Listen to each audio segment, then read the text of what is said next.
हरियाणा में अवैध कॉलोनियां विकसित की जा रही है। 10 साल में 2600 से ज्यादा अवैध कॉलोनियां विकसित हुई हैं।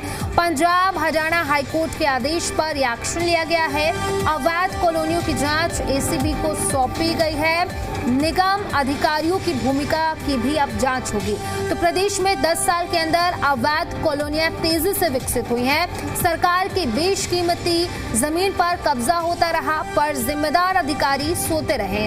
अब उनके ऊपर गाज गिर सकती है। पंजाब एवं हरियाणा हाईकोर्ट के आदेश पर एंटी करप्शन ब्यूरो ने विभिन्न जिलों में 10 साल के अंदर विकसित हुई अवैध कॉलोनियों का डेटा तैयार किया है। दक्षिण हरियाणा की ही बात करें तो सोनीपत सहित 6 अन्य जिलों में 2600 से अधिक अवैध कॉलोनियां विकसित हुई हैं और इनमें सबसे अधिक औद्योगिक जिला फरीदाबाद के अंदर सबसे ज्यादा 1017 अवैध कॉलोनियां हैं। सोनीपत में 300 से अधिक कॉलोनियां हैं। वहीं गुरुग्राम में 900, रेवाड़ी में 80, नूह में 200, महेंद्रगढ़ में 25 और पलवल में 100 अवैध कॉलोनियां विकसित हुई हैं। अब ऐसे में सवाल उठते हैं और इसको लेकर के अब एसीबी की टीम जो है वो आगे इस पूरे मामले में जांच पड़ताल करेगी। तो हरियाणा में बीते 10 सालों की बात करें तो 2600 से ज्यादा अवैध कॉलोनियां विकसित हुई हैं। अब इसको लेकर के एसीबी की टीम जो है जांच करेगी और जांच करके रिपोर्ट सौंपी जाएगी। अब हाईकोर्ट के आदेश के बाद ये एक्शन लिया जा रहा है। अब टीम इस पूरे मामले में जांच पड़ताल करेगी और जो भी अधिकारी हैं उन पर अब गाज गिर सकती है। तो अवैध कॉलोनी अब इसको लेकर के हाईकोर्ट के आदेश पर एसीबी जांच करेगी और जांच करके जल्द से जल्द जो रिपोर्ट है वो सौंपी जाएगी और इसके बाद जो जिम्मेदार अधिकारी हैं उन पर जल्द से जल्द कार्रवाई भी की जाएगी। अब एक ग्राफिक्स के जरिए हम आपको समझाते हैं कि जिलेवार अवैध कॉलोनियां कितनी हैं। फरीदाबाद की बात करें तो 1017 अवैध कॉलोनियां विकसित हुई हैं। गुरुग्राम की बात करें तो 900 अवैध कॉलोनियां विकसित हुई। वहीं सोनीपत की बात करें तो 300 से ज्यादा अवैध कॉलोनियां पिछले 10 साल में विकसित हुए। वहीं पे नूह की बात करें तो 200 अवैध कॉलोनियां जो हैं वो विकसित हुई। इसके साथ पलवल की बात करें तो 100 अवैध कॉलोनियां विकसित हो गई। रेवाड़ी की बात करें तो 80 और महेंद्रगढ़ की बात करें तो 25। तो ये जो डेटा है वो पिछले 10 साल का है, यानी कि पिछले 10 साल की बात करें तो 2600 से ज्यादा अवैध कॉलोनियां यहाँ पर बसाई गई। अब जिसकी वजह से प्रशासन पर भी सवाल उठ रहे हैं, अधिकारियों पर भी सवाल उठ रहे हैं। हाईकोर्ट के आदेश के बाद अब जो भी जिम्मेदार अधिकारी होंगे उन पर जल्द से जल्द एक्शन लिया जाएगा। इसको लेकर के हाईकोर्ट के आदेश पर एसीबी की टीम जो है वो जांच करेगी और जांच करके रिपोर्ट सौंपी जाएगी और रिपोर्ट सौंपने के बाद अब जो भी जिम्मेदार अधिकारी पाए जाएंगे उन पर कार्रवाई की जाएगी। तो बीते 10 सालों की अगर बात करें तो 2600 अवैध कॉलोनियां बनी। अब ऐसे में सवाल उठता है कि आखिर कौन जिम्मेदार है, ये अधिकारी कहां थे, उन्होंने इस पर क्यों नहीं ध्यान दिया, ये तमाम तरह के सवाल उठते हैं। अब इसको लेकर के हाईकोर्ट ने आदेश दिया है और इस आदेश के तहत एसीबी की टीम जो है इस पूरे मामले पर जांच पड़ताल करेगी और जल्द से जल्द जो पूरी रिपोर्ट है वो सौंपी जाएगी और रिपोर्ट सौंपने के बाद जो भी जिम्मेदार अधिकारी होंगे इस पूरे मामले पर उन पर जल्द से जल्द कार्रवाई भी की जाएगी। तो बीते 10 साल और बीते 10 सालों में पूरे हरियाणा की बात करें, अलग अलग जिलों की बात करें तो कुल 2600 अवैध कॉलोनियां जो हैं वो विकसित हुई हैं। अगर हम जिलेवार तरीके से आपको बताएं तो फरीदाबाद में 1017, गुरुग्राम में 900, वहीं सोनीपत की बात करें तो 300 से ज्यादा यानी कि 300 प्लस, नूह की बात करें तो 200, पलवल की बात करें तो 100, रेवाड़ी की बात करें तो 80।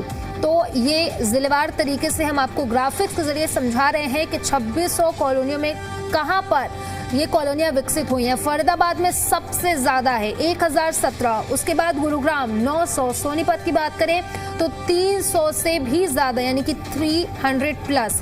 इसी के साथ साथ नूह की बात करें तो 200, पलवल में 100, रेवाड़ी में 80 और महेंद्रगढ़ में 25। अब ऐसे में सवाल उठते हैं कि आखिर जिम्मेदार कौन है। 2600 कॉलोनियां विकसित हुई हैं पिछले 10 सालों में, जो तमाम अधिकारी हैं क्या वो सोते रहे, ये भी सवाल उठ रहा है। ऐसे में इसको लेकर के हाईकोर्ट की तरफ से फैसला सुनाया गया है और एसीबी से जांच कराने की बात की गई है। अब एसीबी की जो टीम है, जो अधिकारी हैं, वो इस पूरे मामले पर जांच पड़ताल करेंगे और उनकी ओर से जो पूरी की पूरी रिपोर्ट है वो प्रशासन और सरकार को सौंपी जाएगी और जिसके बाद अब टीम जो है इस पर रिपोर्ट सौंपेंगी और जिसके बाद जो भी जिम्मेदार अधिकारी जिन्होंने इस बात पर ध्यान नहीं दिया, अब उन पर आगे एक्शन देखने को मिल सकता है। तो अवैध कॉलोनियां पिछले 10 साल की बात करें तो डेटा सामने आया है, पिछले 10 सालों में पूरे हरियाणा में 2600 से ज्यादा अवैध कॉलोनियां बसाई गई, बनाई गई और फरीदाबाद में सबसे ज्यादा 1017। अब ऐसे में कई तरीके के सवाल भी उठते हैं कि आखिर जो जिम्मेदार अधिकारी हैं उन्होंने इस पर ध्यान क्यों नहीं दिया। अब इसी को लेकर के हाईकोर्ट के फैसले के बाद अब एसीबी की टीम को जांच सौंपी गई है। अब एसीबी की टीम जो है इस पूरे मामले पर जांच पड़ताल करेगी। तो अवैध कॉलोनी पर हाईकोर्ट सख्त है। 10 साल में अवैध कॉलोनियों की जो संख्या है वो बढ़ी है। दूसरा यह है कि उस समय जिम्मेदार अधिकारी कौन थे, ये सवाल उठता है और इस पर जो हाईकोर्ट है वो सख्त है। तीसरा सवाल ये है कि सरकार को कितना राजस्व का इससे नुकसान हुआ है। चौथा सवाल यह है कि अधिकारियों ने रोकने के लिए क्या कदम उठाए हैं और इसी के साथ साथ जो पांचवा सवाल यह है कि कॉलोनी बसाने वालों पर कितने केस दर्ज हुए हैं, ये भी सवाल है। इसी के साथ साथ सवाल ये भी है कि केस दर्ज करने में आखिर देरी क्यों हुई। सातवां सवाल यह है कि दर्ज मामलों की वर्तमान स्थिति अभी हाल की बात करें तो क्या कुछ है। तो अवैध कॉलोनियों पर हाईकोर्ट सख्त है। 10 साल में अवैध कॉलोनियां बनी और इस पर जो है वो सख्त हैं और इसी को लेकर के कई तरीके के सवाल भी उठते हैं। सरकार को कितना राजस्व का नुकसान हुआ है, ये भी एक बड़ा सवाल है। तो अब ग्राफिक्स से जरिए हम आपको जरा समझा देते हैं कि अवैध कॉलोनी पर हाईकोर्ट सख्त है। अधिकारियों ने इसको लेकर के क्यों जिम्मेदार है, ये सवाल है। 10 साल में अवैध कॉलोनियों की संख्या जो है वो लगातार बढ़ी हुई नजर आई। दूसरा सवाल ये कि उस समय के जिम्मेदार अधिकारी कौन थे, किनकी वजह से कॉलोनियां बसी और उन्होंने एक्शन क्यों नहीं लिया। तीसरा सवाल यह है कि सरकार को कितना राजस्व का इससे नुकसान हुआ है। इसी के साथ साथ चौथा सवाल यह है कि अधिकारियों ने रोकने के लिए आखिर क्या कदम उठाए, उनकी ओर से क्या कदम उठाए गए। पांचवा सवाल यह है कि कॉलोनी बसाने वालों पर कितने केस अब तक दर्ज हुए हैं। छठवें सवाल यह कि केस दर्ज करने में देरी आखिर क्यों हुई, ये भी एक सवाल बनता है। और दर्ज मामलों की वर्तमान स्थिति आखिर क्या है, कितने मामले जो हैं वो दर्ज हुए हैं। 10 साल में अवैध कॉलोनियों की संख्या जो है बढ़ी है, 2600 संख्या है। सबसे ज्यादा बात करें तो फरीदाबाद में 1017 कॉलोनी जो है बसाई गई हैं और उस समय के जो जिम्मेदार अधिकारी आखिर कौन थे, साथ ही साथ सरकार को इससे कितना राजस्व का नुकसान हुआ है, अधिकारियों ने रोकने के लिए आखिर क्या कुछ कदम उठाए, ये तमाम सवाल हैं। अब इसको लेकर के जो हाईकोर्ट है वो सख्त है। अब इन्हीं सवालों के मद्देनजर एसीबी टीम को जांच के लिए कहा गया है। जल्द से जल्द जो टीम है उसकी ओर से ये रिपोर्ट सौंपी जाएगी और जिसके बाद जो भी जिम्मेदार अधिकारी होंगे, क्योंकि सवाल अधिकारियों पर भी उठते हैं कि आखिर वो क्या कर रहे थे। अवैध कॉलोनियां बसाई जा रही थी।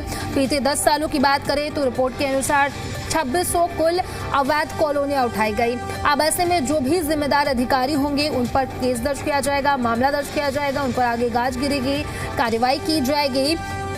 और साथ ही साथ सवाल ये भी उठते हैं कि अधिकारियों ने इसे रोकने के लिए आखिर क्या कदम उनकी ओर से उठाए गए, कॉलोनियां बसाने वालों पर कितने केस दर्ज हुए हैं। तो तमाम तरीके के ये सवाल उठते हैं और इसी पर ज्यादा चर्चा के साथ हमारे साथ मुकेश कापड़ीवाल जी बीजेपी प्रवक्ता है, हमारे साथ कनेक्ट कर रहे हैं और इसी के साथ साथ ओंकार सिंह जी इनेलो प्रवक्ता है, हमारे साथ कनेक्ट कर रहे हैं। सर पहले तो बहुत बहुत स्वागत है आप दोनों का जी दिल एनसीआर हरियाणा पर। मुकेश जी सवाल आपसे, पिछले 10 साल अगर हम देखें तो पिछले 10 साल में 2600 कॉलोनियां बसाई गई हैं। अब ऐसे में कई तरीके के सवाल भी उठते हैं कि आखिर इसके लिए जिम्मेदार क्यों है, कौन है, और जो हाईकोर्ट है उनकी तरफ से भी इसको लेकर के अब वो सख्त हैं और उनकी ओर से साफ तौर पर इसको लेकर के एसीबी की तरफ से जांच की बात कही गई है। अब जांच के बाद अब एक्शन लिया जाएगा, क्या कुछ कहेंगे इस पूरे मामले को लेकर के, क्योंकि अगर सरकार की बात करें तो इससे सरकार को राजस्व का भी नुकसान होता है।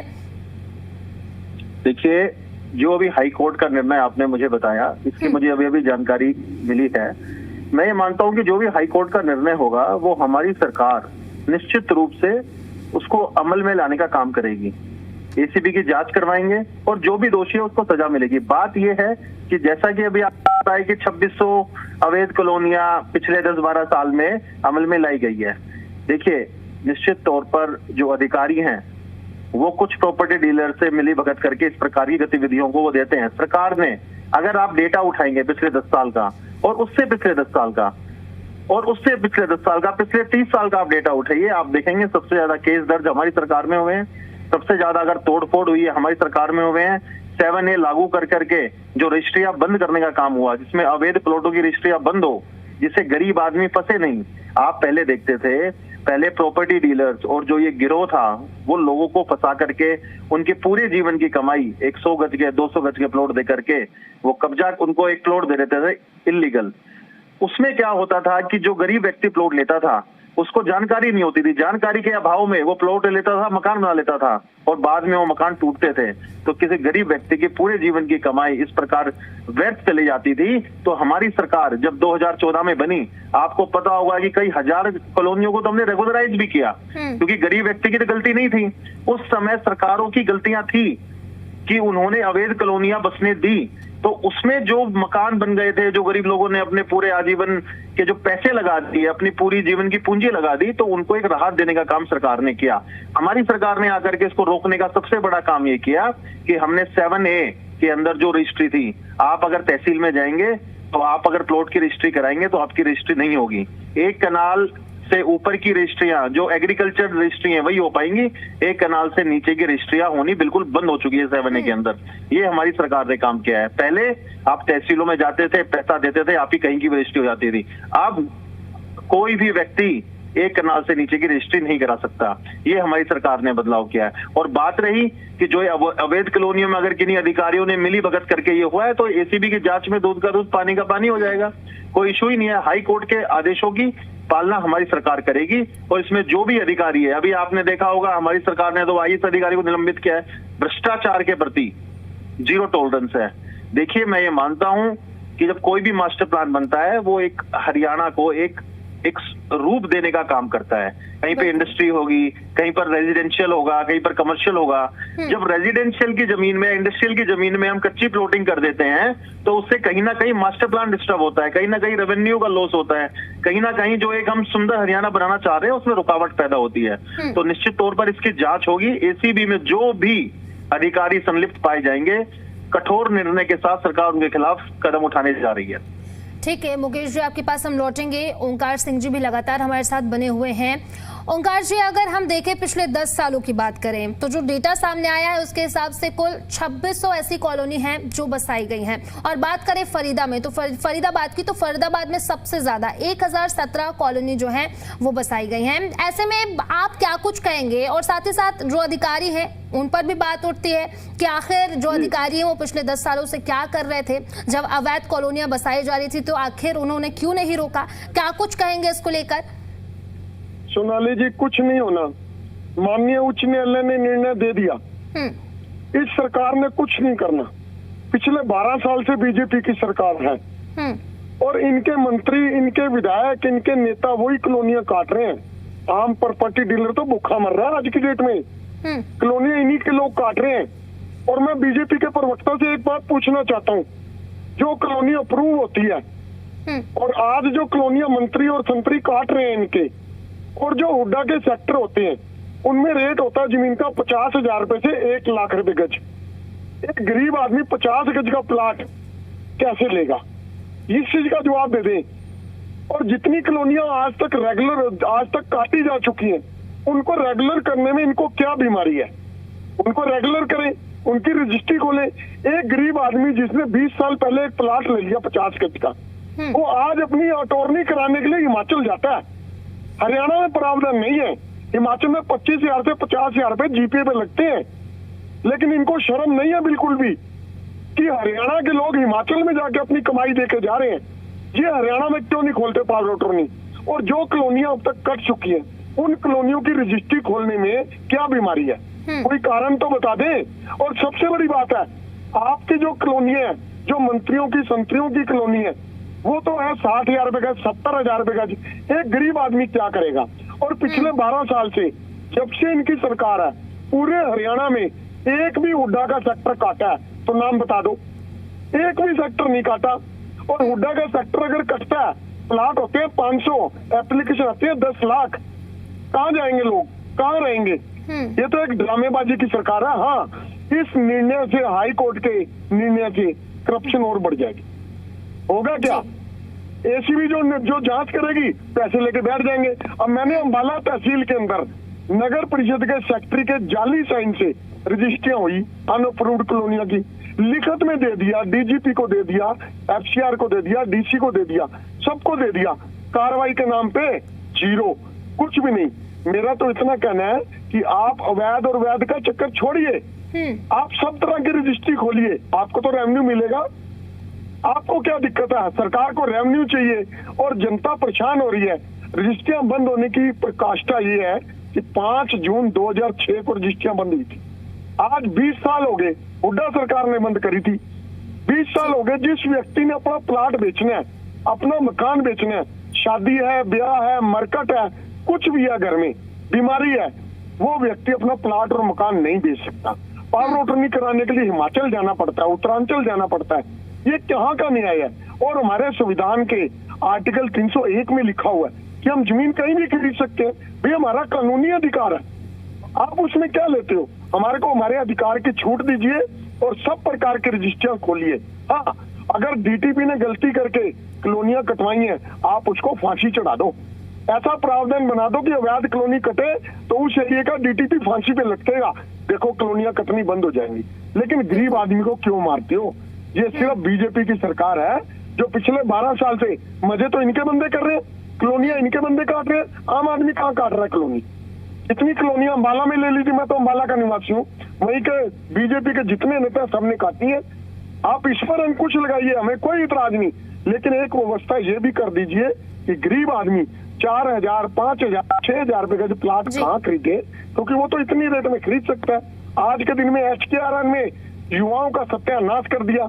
12,000 से लेकर 15,000 रुपए तनख्वाह कर रहे हैं MA PhD किए हुए युवा।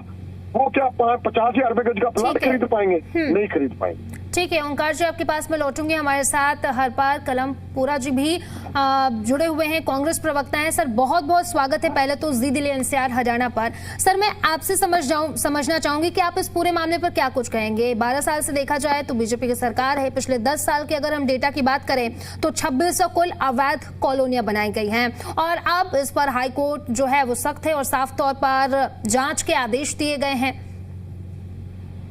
देखिए, जो भारतीय जनता पार्टी के MLA, मिनिस्टर और पूरी सरकार के लोग, इवन कार्यकर्ता तक इस खेल के अंदर लगे हुए हैं। ये बहुत मोटा खेला खेल रहे हैं। हर शहर के अंदर करनाल का ले लो, पानीपत का ले लो, फरीदाबाद का ले लो, अंबाले का ले लो, कैथल ले लो, कुरुक्षेत्र ले लो, जिस भी कस्बे के अंदर इनके विधायक मंत्री हैं वहाँ सब जगह कॉलोनियां काट रही हैं। प्रॉपर करनाल के अंदर 80, इस टाइम भी 80 कॉलोनियां अवैध काटी जा रही हैं। ये जो ट्रिपल इंजन की सरकार बोलते हैं, ये ट्रिपल इंजन की सरकार बनती इसलिए है कि इनके जो पार्षद हैं, इनके जो मेयर हैं, इनके जो MC हैं, वो ये देखें कि किस जगह शहर के अंदर खाली जगह पड़ी हुई है। जो ये जगह चिन्हित करते हैं उसी जगह ये कॉलोनियां काटनी शुरू कर देते हैं। पहले तो गरीब लोगों को फंसाते हैं, उनसे पैसा लेते हैं। आप देखिए रजिस्ट्री इन्होंने जानबूझ के बंद की हुई है, ये पैसा कमा रहे हैं। मतलब फुल पावर एग्रीमेंट के नाम पर ये लोगों को प्लाट बेच देते हैं और जैसे वहां कंस्ट्रक्शन शुरू होती है फिर ये DTP को बीच में लेके और उन लोगों के मकान तोड़वा देते हैं। उन मकानों को टूटने से बचाने के लिए फिर उनसे पैसा लिया जाता है। ये डबल पैसे कमा रहे हैं। पहले बेचने के नाम पे कमा रहे हैं, फिर उसको टूटने से बचाने के नाम पर कमा रहे हैं। ये सारे के सारे लोग पूरी तरह से इस काम में जुटे हुए हैं। और जिस तरह से ओंकार सिंह जी बता रहे थे, हिमाचल के अंदर जाके ये वसीयत करवा रहे हैं, वहाँ 25-25, 30-30 हजार के अंदर लाइनें लगी हुई हैं हर प्लाट के ऊपर। कौन कहता है ये कार्य रुका हुआ है? हर रोज समाचार पत्रों के अंदर, TV के अंदर एक बात आती है कि आज ठीक है, हरपाल जी से कनेक्ट करने की कोशिश करेंगे। हमारे साथ मुकेश जी भी लगातार बने हुए हैं। मुकेश जी, जिस तरीके की बातें अभी हरपाल सिंह जी की तरफ से, आपकी जगह हरपाल कलमपुरा जी की तरफ से कही गई और साथ ही साथ ओंकार सिंह जी की तरफ से कही गई, क्या कुछ कहेंगे उन आरोपों पर? और साथ ही साथ सवाल ये कि डेटा जो है पिछले 10 साल का है और आपकी जो सरकार है पिछले 12 सालों से है, क्या कुछ कहेंगे इसको लेकर? देखिए, मैंने पहले भी कहा है कि जो भी हाई कोर्ट का निर्णय आया है कि अवैध कॉलोनियों के लिए एबीसी की जांच होगी, तो वो जांच होगी। उसमें हमारी सरकार प्रतिबद्ध है कि जांच करके जो भी दोषी अधिकारी होंगे उनको सजा मिलेगी। अब बात आती है, अभी ओंकार सिंह जी कह रहे थे कि वैध और अवैध सारे प्लॉटों की हिस्ट्री खोल देनी चाहिए। क्या ये किस प्रकार का हरियाणा बनाना चाह रहे हैं? क्या अवैध प्रकार की प्लॉटिंग करके क्या आप हरियाणा को विकसित हरियाणा बना सकते हैं? क्या 2047 का जो सपना है मोदी जी का कि विकसित भारत बने, क्या उसका आप अवैध रूप से प्लॉटिंग करके क्या उसको कर सकते हैं? देखिए, हर चीज का एक संरचना होती है। आप जब घर भी बनाते हैं तो उसका एक नक्शा बनता है कि यहाँ कमरा बनेगा, यहाँ ड्राइंग रूम बनेगा। गांव बसाते हैं तो उसमें भी एक तरीका होता है। अगर अवैध कॉलोनियां काट करके जिस प्रकार से इन्होंने अपनी इनेलो सरकार में किया कि जगह जगह इनके नेताओं ने अवैध कॉलोनियां काट करके और जो पैसा वसूली का काम करते थे, क्या भारतीय जनता पार्टी में भी वही काम हो? देखिए, हर चीज का एक तरीका होता है। मास्टर प्लान किस लिए बनाए जाते हैं? मास्टर प्लान का मेन उद्देश्य यही होता है कि उसमें एक शहर को एक अच्छे तरीके से बसाया जाए। एक सेक्टर इंडस्ट्री का होता है, एक रेजिडेंशियल होता है। अगर आप इंडस्ट्री के सेक्टर में आवासीय कच्ची कॉलोनियां काट देंगे, प्लॉट काट देंगे, गरीब आदमी जिसको जानकारी नहीं है वो अपने पूरी जीवन की पूंजी लगा करके उसमें 100 गज का प्लॉट ले लेगा और फिर बाद में डीटीपी आकर के उसको तोड़ जाएगा, तो उसमें किसका नुकसान है? उसमें उस गरीब आदमी का नुकसान है। ये हमारी सरकार ने किया था। जब हमारी सरकार 2014 में बनी तो आदरणीय मनोहर लाल जी ने ये रजिस्ट्रियां बैन करने का काम किया। पहले रजिस्ट्रियां खुले में होती थी, हमने रजिस्ट्रियां ही बंद कर दी। अब अगर रजिस्ट्री बंद करने के बाद भी अगर कुछ प्रॉपर्टी डीलर किसी लोगों को बेवकूफ बना करके हिमाचल में जीपीए करा रहे हैं तो इलीगल काम तो ये कर रहे हैं। अगर सरकार अगर उसको कर रही है तो आप बताइए, सरकार ने बिल्कुल रजिस्ट्री बैन कर दी है।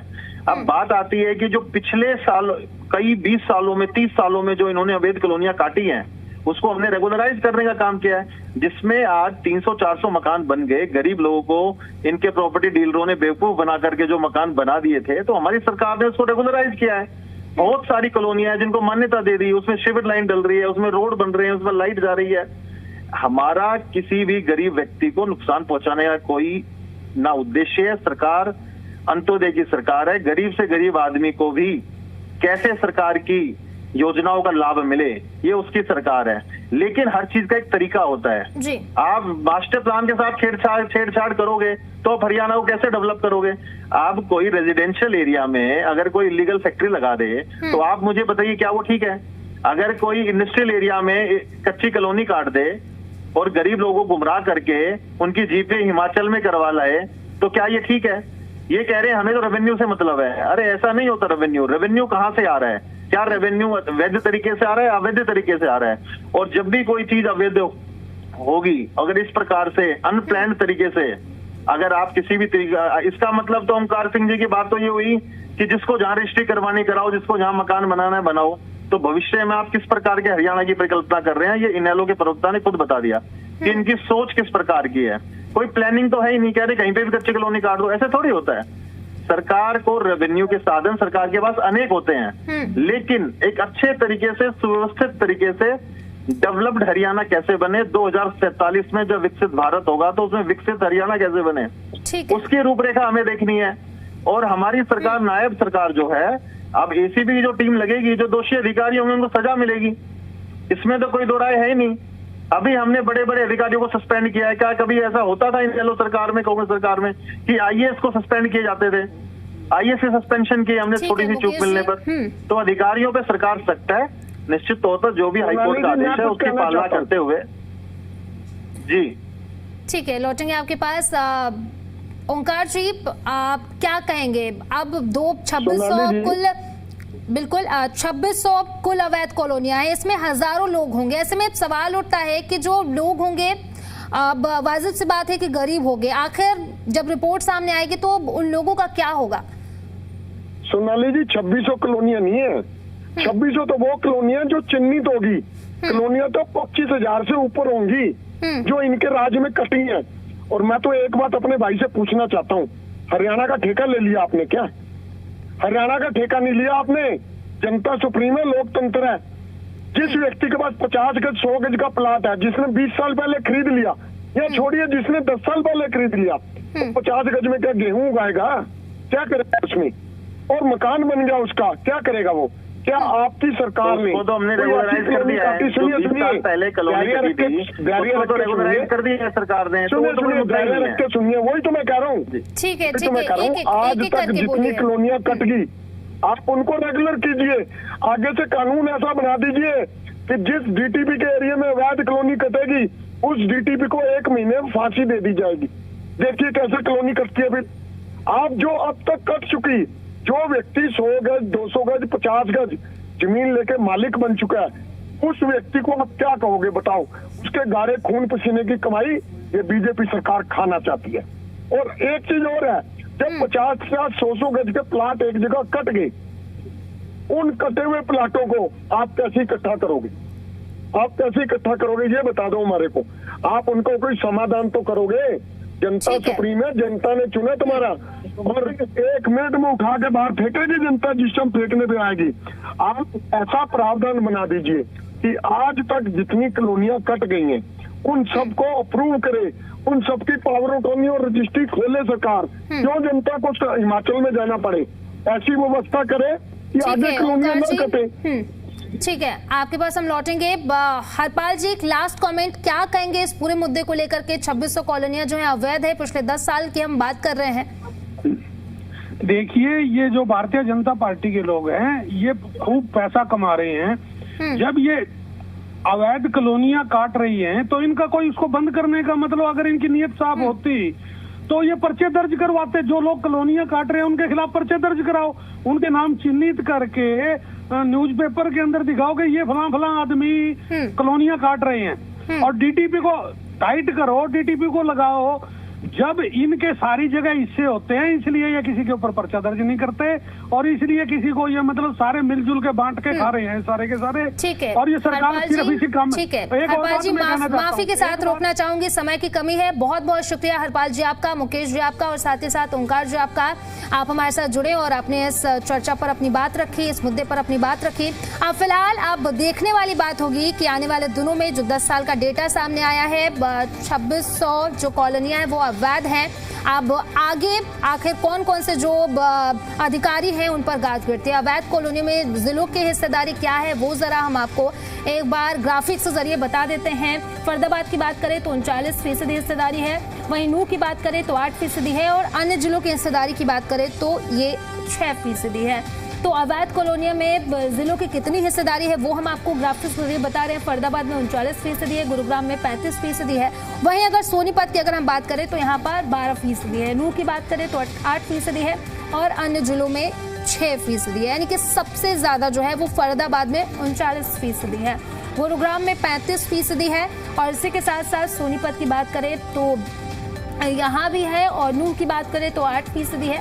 अन्य जिलों की बात करें तो यहाँ पर 6%। अब ऐसे में हाईकोर्ट की तरफ से आदेश दिया गया है कि एसीबी की टीम जो है इस पर जांच करे। अब जांच के बाद देखने वाली बात होगी कि कौन कौन से अधिकारी के नाम इसमें शामिल होते हैं और सामने आते हैं। फिलहाल बहुत बहुत शुक्रिया आपका।